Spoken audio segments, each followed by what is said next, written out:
بسم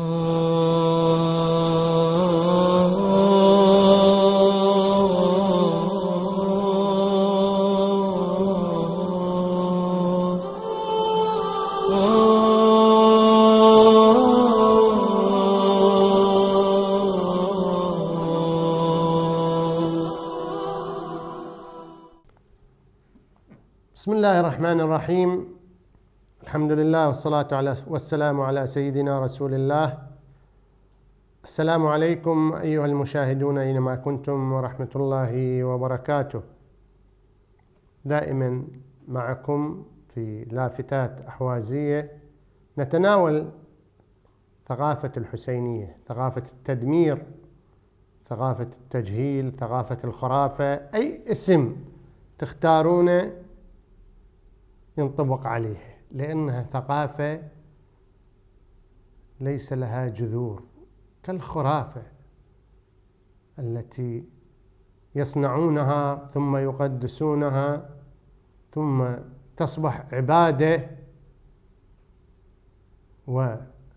ويريدون بها أن يستجهلون الناس، يستحقرون الناس، يذلون الناس بهذه الخرافة اللي صنعوها وسموها ثقافة الحسينية. احنا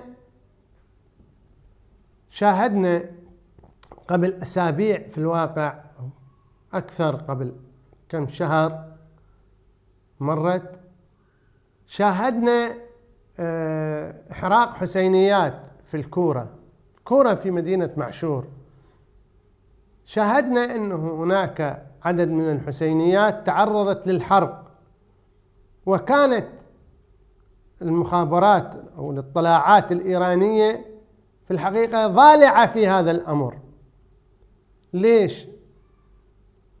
أولا هم بدأوا يخافون من ظاهرة الوعي والتنوير والصحوة الإسلامية، الصحوة العربية اللي بدأت تنتشر بين الشباب الأحوازي، صحوة كشف خرافة ثقافة الحسينية بدأت تخوفهم. هاي الظاهرة، انتشار ظاهرة أهل السنة في الأحواز بدأت تخوفهم، فعمدوا إلى إحراق الحسينيات ليتهموا أهل السنة إنهم هم الذي حرقوا هذه الحسينيات، حتى بالتالي يشوهون صورة أهل السنة في أعين أبناء الشعب، وأيضا بنفس الوقت يريدون أن يكون هناك سبب لاعتقال شباب أهل السنة، لضرب شباب أهل السنة، لإعدام شباب أهل السنة. ولكن بنفس الوقت هذا يكشف عن شيء مهم. انتم تشوفون قد هم يدعون الاهتمام بالحسينية وقدسية الحسينية، وياخذون من تراب الحسينية وياكلون يتبركون، ومن هالخزعبلات اللي يسوونها، لكن في سبيل مصلحتهم يقومون بحرق الحسينية. طيب انتم يا الاطلاعات يا البسيج يا السباه، لما تقومون بحرق هذه الحسينية كيف هي مقدسة وانتم تحرقونها؟ لو كانت فعلا مقدسة وليس لعبة وليس وسيلة تتخذونها كان ما حرقتوها. انتم حرقتوا الحسينية لأنها مو مقدسة عندكم، ولكن تكذبون على الناس إنها مقدسة حتى تستحمرون الناس بهاي الثقافة وبهذه الطريقة. احنا أهل السنة ما عندنا عنف في الأحواز. أهل السنة في الأحواز دعوتهم إلى التوحيد بالتي هي أحسن، وادعو إلى سبيل ربك بالحكمة والموعظة الحسنة. هذا هو منهجنا، الدعوة بالموعظة الحسنة. دعوتنا سلمية، دعوتنا تقوم على الكلمة.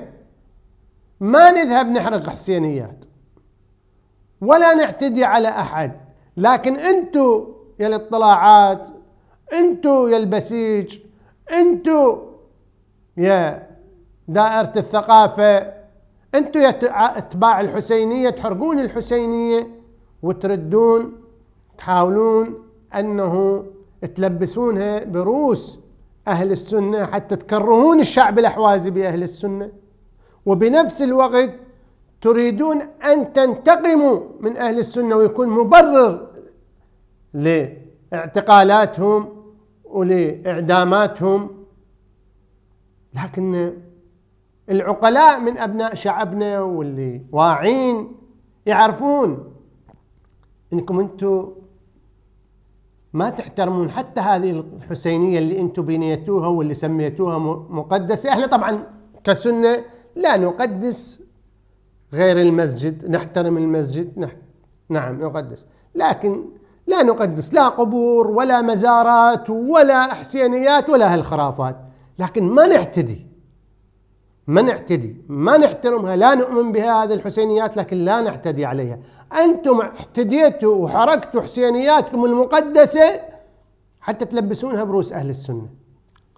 نعم تريد تلبسونها لأهل السنة حتى يصير لكم هذا المبرر اللي قلنا تريدون تعدمون، تريدون تعتقلون، تريدون تسجنون شبابنا. لكن الله فاضحكم إن شاء الله، وما حسينيتكم إلا كبيت العنكبوت، ومثلكم كمثل التي نقضت غزلها، وأنتم بنيتوا الحسينية وأنتم حركتوها، وإن شاء الله ستحترقون مع هذه الثقافة، وسوف ترجع الأحواز ويرجع أهل الأحواز إلى التوحيد كما كانوا في سالف الزمان، وسوف نتخلص من ثقافتكم ومن احتلالكم إلى الأحواز، وسوف نعود إلى حضن الأمة الإسلامية وإلى حضن أهلنا وأبناء أمتنا العرب، وسنكون كما كانوا أجدادنا